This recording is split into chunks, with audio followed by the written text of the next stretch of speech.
ठीक है, हमारे पास बहुत सारा भूवैज्ञानिक अध्ययन है। लगातार हिमालय क्षेत्र में विभिन्न संस्थाएं और विभाग दशकों से शोध कार्य करते आ रहे हैं, वाडिया इंस्टीट्यूट से लेकर आईआईटीज आदि। लेकिन क्या इन शोध कार्यों का कोई भी फायदा उत्तराखंड की जनता को मिल पा रहा है? ये बड़ा सवाल है। सवाल यह भी है कि उन तमाम शोध कार्यों का आम जनता के विकास के लिए सदुपयोग करने का जिम्मा किसका था? जाहिर सी बात है, राज्य सरकार का जिम्मा था। लेकिन क्या पिछले 22 वर्षों में राज्य सरकारें जोशीमठ भूदसाव जैसी आपदा न आए, इसे रोकने को लेकर कुछ ठोस कदम उठाती नजर आई? दोस्तों नमस्कार, मैं हूं पवन लालचंद और मेरे YouTube प्लेटफॉर्म द न्यूज अड्डा पर आपका स्वागत है।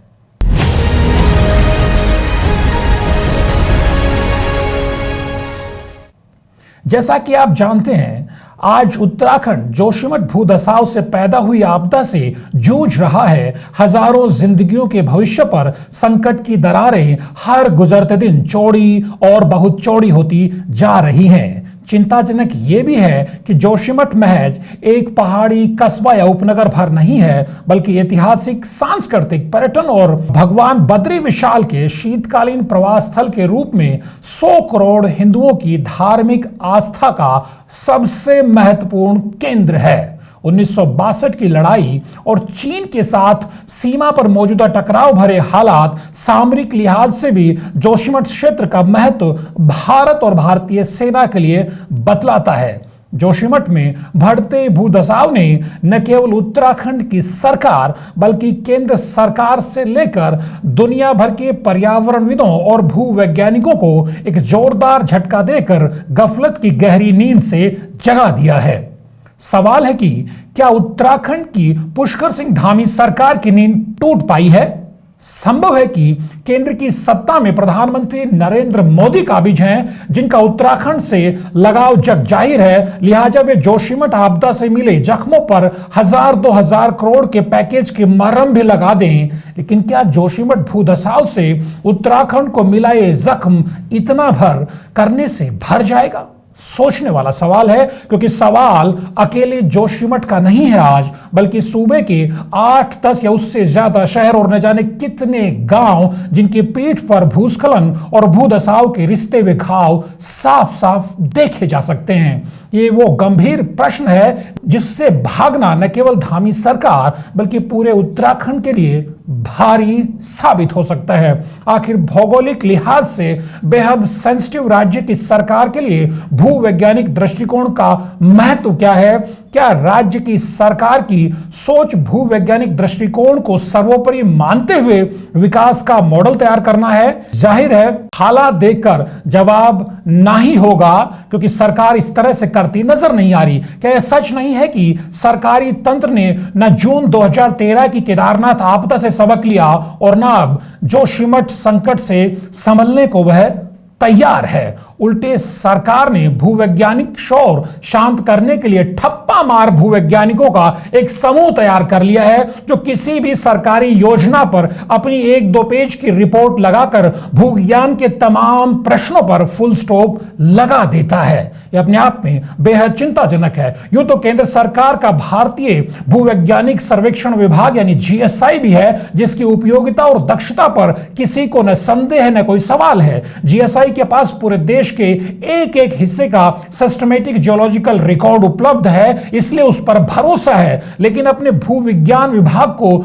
चौपट कर क्या अति संवेदनशील उत्तराखंड सिर्फ GSI के भरोसे बैठा रह सकता है? क्योंकि GSI केंद्र की एजेंसी है और उसकी मजबूरी है कि वह राज्य में उपलब्ध तो है, लेकिन वह भारत सरकार के खान मंत्रालय के खूंटे से बंधी हुई है और वहीं के निर्देश पर वह अपने टास्क को अंजाम पहुंचाती है, उसी के निर्देश पर चलती है। GSI राज्य सरकार के डे टू डे कामकाज के लिए उपलब्ध नहीं है। भूविज्ञान विभाग को लेकर भौगोलिक लिहाज से बेहद संवेदनशील उत्तराखंड की सरकारों ने पीठ फेरी है, इसकी पड़ताल के लिए जरा पीछे झांकना होगा। उत्तर प्रदेश के जमाने में 1950 के दशक में भूतत्व एवं खनिकर्म निदेशालय बनाया गया था, जो राज्य की भूवैज्ञानिक गतिविधियों में जीएसआई के साथ कोऑर्डिनेट करता था, कदमताल करता था। 1985 में अविभाजित उत्तर प्रदेश के 8 पर्वतीय जनपदों में भूगर्भीय कामकाज को लेकर एक टास्क फोर्स का गठन किया गया था और श्रीनगर और हल्द्वानी में इसके ऑफिस भी खोले गए थे और 8 पर्वतीय जनपदों में भूवैज्ञानिक कार्यालय भी खोले गए।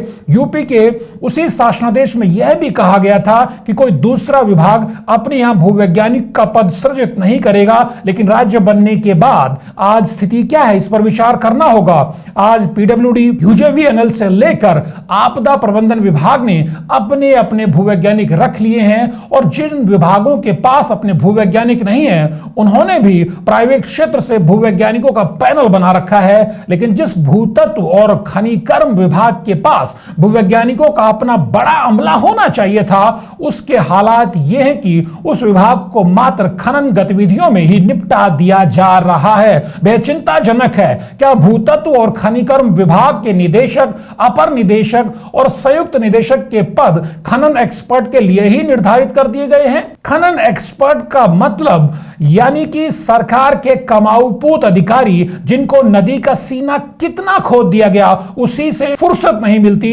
भूविज्ञान का सारा ज्ञान सरकार के इन कमाऊपूतों का इसी पर केंद्रित रहता है, खनन को लेकर के। विभाग का भूविज्ञान का यह सारा टैलेंट, ज्ञान, अभिलेख, रिकॉर्ड सबको ठंडे बस्ते में डाल दिया गया है। आज स्थिति यह है कि भूविज्ञान के नाम पर एक अधिकारी मुख्यालय में बिठा दिया गया है, जिनके क्षमता के चर्चे शासन में ही खूब सुने जा सकते हैं। सोचने वाली बात है। इसी से राज्य सरकार की भूविज्ञान विषय को लेकर के किस तरह की सोच है, उसका किस तरह का नजरिया है, उसका पता चलता है। सवाल है कि क्या हम उत्तर प्रदेश से जो धरोहर हमें मिली थी भूविज्ञान को लेकर, क्या उसको सहेज के रख पा रहे हैं या उसको भी चौपट करने पर तुले हैं? शायद इसी विभाग के भूवैज्ञानिक नदियों के खनन की आई आंधी में खुद को संभाल नहीं पाए और लूट की गहरी गर्त में लगातार दबते चले गए। यह भी जानकारी मिली है कि पूरे भारत में भूवैज्ञानिक कार्यों और योजनाओं की निगरानी के लिए सेंट्रल जियोलॉजिकल प्रोग्रामिंग बोर्ड सीजीपीबी की बैठक हर साल केंद्र सरकार के सचिव खान मंत्रालय की अध्यक्षता में आयोजित होती है, जिसमें सभी राज्यों के भूवैज्ञानिक कार्यों की रिपोर्ट दिखाई जाती है। यहीं पर राज्य जीएसआई से कौन से काम कराने हैं, इसका निवेदन भी केंद्र के समक्ष रखते हैं। जीएसआई उसके बाद जब केंद्र से ऑर्डर मिलते हैं तो मसलों को टेकअप भी करता है कि किस राज्य में उसे क्या करना है। राज्यों में भी भूवैज्ञानिक कार्यों के लिए केंद्र के निर्देश पर एक कमेटी बनी होती है, जिसकी नोडल एजेंसी भूतत्व खनिकर्म विभाग होता है। इसी स्टेट जियोलॉजिकल प्रोग्रामिंग बोर्ड यानी एसजीपीजी से राज्य के भूवैज्ञानिक कार्यों का मंथन होता है। सवाल है कि भूतत्व और खनिकर्म विभाग के आईएएस स्तर के निदेशक और सचिव जैसे अधिकारी कितनी बार राज्य की समस्याओं को लेकर सीजीपीबी बैठकों में पहुंचे हैं, शिरकत की है? यह अपने आप में प्रश्न है और इसका जवाब है शायद एक बार भी राज्य के स्तर के अधिकारियों ने जहमत नहीं उठाई। जाहिर है जाते तो समझ पाते कि भूविज्ञान से जुड़े इस विभाग का महत्व उत्तराखंड जैसे राज्य के लिए कितना है। क्या सिर्फ खनन करना भर है? चलिए छोड़िए केंद्र के स्तर पर होने वाले सीजीपीबी बैठकों में शिरकत करने का मसला, यही बता दीजिए कितने सचिवों ने राज्य स्तर पर होने वाली सीजीपीबी की बैठकें कराई हैं, आयोजित कराई हैं इन 22 सालों में? यह सवाल अपने आप में गंभीर है। सवाल यह भी कि जो सिस्टम उत्तर प्रदेश के समय से बना हुआ था हम उसे भी बरकरार नहीं रख पा रहे, उसे चौपट करने पर तुले हैं। क्यों नहीं रख पा रहे? क्या भूतत्व और खनिकर्म विभाग का मतलब माननीय मुख्यमंत्री जी सिर्फ और सिर्फ खनन कराना भर रह गया है?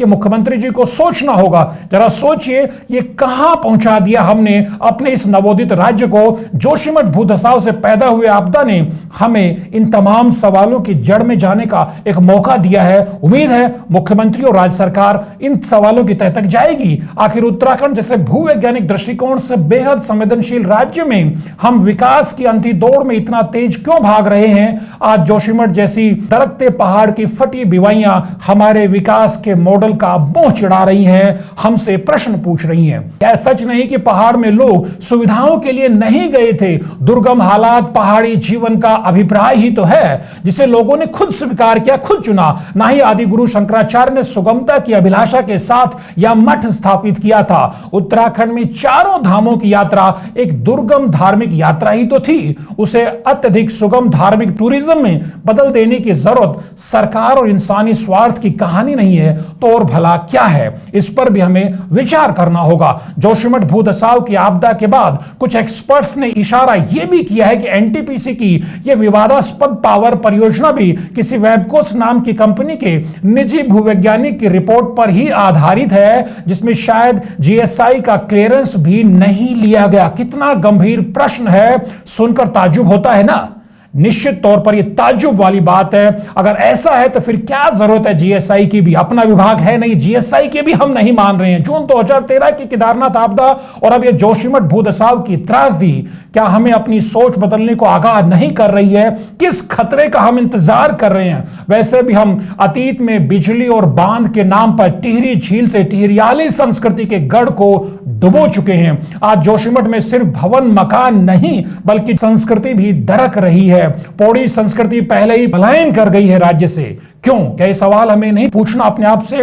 आखिर क्यों उत्तराखंड का मुख्यमंत्री पहाड़ी मूल का ही बने? आखिर इसके पीछे कोई तो सोच रही होगी, कोई तो वजह रही होगी, वरना काबिल लोग समय समय पर राज्य के पास मौजूद रहे। लेकिन अब तक बने ये तमाम पहाड़ी मूल के मुख्यमंत्री ही अपनी संस्कृति के प्रति न जाने क्यों संवेदनशील नहीं रह पाए। शायद इसीलिए अपनी संस्कृति से न्याय भी नहीं कर पाए। 22 साल का अतीत झांक कर देखिए तो यही कहता दिख रहा है। जोशीमठ से पहले भी ऐसे कितने और उपनगर और गांव भूस्खलन भूदसाव के खतरे की जद में चिन्हित हुए। उनको लेकर 2 दशकों में जांच का खेल ही चलता रहा। ज्यादा नहीं तो करीब 500 गांव होंगे जिनमें भूवैज्ञानिकों द्वारा एक के बाद कई बार 4-4, 5-5 बार सर्वे किए गए, लेकिन एक्शन क्या हुआ? एक्शन कुछ नहीं हुआ। सरकारें लगातार ऐसी रिपोर्ट्स को टालमटोल करती रही, ठंडे बस्ते में डालती रही। 22 साल हो गए राज्य बने और इन 2 दशकों में सरकार की पुनर्वास नीति एक मजाक बनकर रह गई है। कोई ठोस नीति नहीं है सरकार के पास। सहायता राशि इतनी कम दी जाती है, पुनर्वास होता नहीं, जिससे पीड़ितों का और आपदा की मार के बाद आपदा प्रभावित अपनी उसी जर्जर मकान की जैसे तैसे मरम्मत कर फिर वहां रहने को मजबूर होता है और फिर कुछ गुजरे वक्त के साथ एक नई आपदा के लिए झेलने को तैयार रहता है और फिर सहायता राशि मांगने के लिए तैयार खड़ा होता है। जोशीमठ भूदसाव का एक दोष पहाड़ की इतनी ऊंचाई पर कई कई मंजिला मकान और होटल आदि खड़ा कर दिए जाने को भी माना जा रहा है। लिहाजा आइए थोड़ी चर्चा सरकारों की आवास नीति की भी कर लेते हैं। अब कोई बताए कि पहाड़ी क्षेत्र में 5-5, 7-7 मंजिला भवन और होटल कैसे खड़े हो गए? आखिर किसने एनओसी दी, किसने दी इजाजत, कौन बांट रहा था इन तमाम बहुमंजिला बिल्डिंगों को एनओसी? जबकि भूवैज्ञानिकों की माने तो केवल 2 मंजिला भवन ही बन सकते हैं पहाड़ी दुर्गम क्षेत्रों में। पहाड़ छोड़ दीजिए, ये देहरादून और नैनीताल में 7-7, 8-8 मंजिला अपार्टमेंट, कंक्रीट के जंगल किसने खड़े कर दिए? कैसे उगाए कंक्रीट के जंगल? क्या सिस्टम में किसी को भी ये जानकारी नहीं कि देहरादून के राजपुर रोड क्षेत्र से होकर ही मेन बाउंड्री फोल्ट गुजर रहा है? फोल्ट लाइन मतलब भूकंप के लिहाज से सबसे ज्यादा आशातीत क्षेत्र। फिर इस क्षेत्र में गगनचुंबी बहुमंजिला इमारतें, होटल खड़े करने की अनुमति कहां से मिल रही है? या फिर आपदा तक आंख कान मुंह बंद कर जिम्मेदार सरकार, सिस्टम, अधिकारी बापू के बंदर की भूमिका अपनाए हुए हैं। देहरादून में रहने वाले पुराने लोग बताते हैं कि ज्यादा नहीं 1-1.5 दशक पहले तक भी इस शहर में बारिश के वक्त जल भराव की समस्या कभी दिखाई नहीं देती थी, क्योंकि यहां अंग्रेजों के जमाने से बनाया गया बेहतर ड्रेनेज सिस्टम हुआ करता था, वह काम करता था। लेकिन आज हमने राजधानी के नाम पर इस शहर के साथ ये क्या कर दिया है?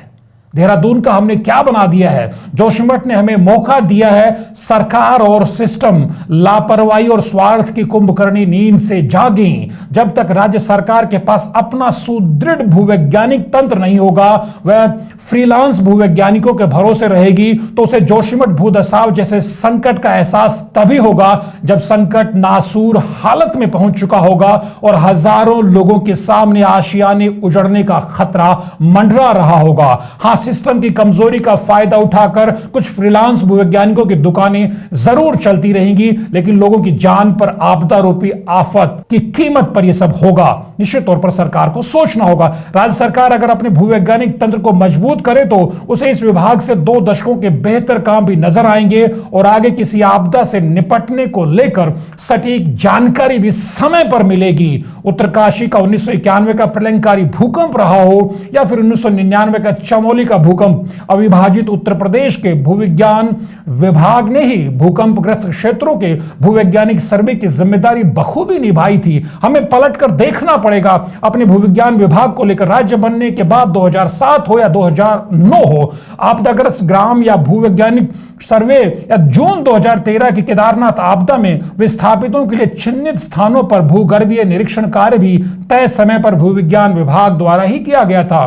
केदारनाथ आपदा के समय बहुत सारे विभागों ने हाथ खड़े कर दिए थे। आपदाग्रस्त गांवों का भूगर्भीय सर्वेक्षण भी राज्य के भूविज्ञान विभाग ने किया, लेकिन खनन के खेल ने सरकार और सिस्टम को मानो मजबूर कर दिया कि भूविज्ञान विभाग की हैसियत हाशिए पर खड़े होने लायक बना डाली गई है। यह गंभीर चिंता का विषय है कि जो राज्य भूकंप से लेकर दूसरी प्राकृतिक त्रासदियों के लिहाज से बेहद अति संवेदनशील है, वहां की सरकार और सरकारी सिस्टम भूविज्ञान विभाग की अहमियत को लेकर असंवेदनशील बना हुआ है, नींद में सोया हुआ है। जरूरत तो यह है कि प्रदेश के भूविज्ञान विभाग भूवैज्ञानिक कार्यों के लिए नोडल एजेंसी के तौर पर तकनीकी और प्रयोगशालाओं से लैस होकर ऐसे मौके पर मोर्चा संभालता नजर आए और अलग अलग विभागों में लगे तमाम भूवैज्ञानिकों को भी भूविज्ञान विभाग के साथ एक सिनर्जी बनाकर कनेक्ट किया जाए ताकि बेहतर रिजल्ट दिए जा सके। जोशीमठ भूदसाव जैसी आपदा के समय जो रिस्पॉन्स को लेकर जो सर्वे रिपोर्ट्स आदि में एकजुटता जो नजर आनी चाहिए थी, जो बड़ी देरी नजर आई और जो बिखराव नजर आया, उसको दोहराया न जा सके। तब आपदा में अपनी डफली अपना राग देकर एनडीएमए को सख्त संदेश देकर सबके मुंह पर टेप लगाने को भी मजबूर होना नहीं पड़ेगा। जाहिर है 22 सालों में देर तो बहुत कर दी, लेकिन इतनी भी देर नहीं कि भविष्य के लिए संभला न जा सके। सवाल सरकार, सिस्टम और मुख्यमंत्री के सोचना है। सवाल है कि क्या मुख्यमंत्री पुष्कर सिंह धामी भूतत्व और खनिकर्म विभाग की अहमियत को नदियों में खनन से आगे बढ़कर समझने की जहमत उठाना चाहेंगे। कम से कम जोशीमठ भूदसाव की आपदा त्रासदी के बाद संभलना तो चाहिए। नमस्कार।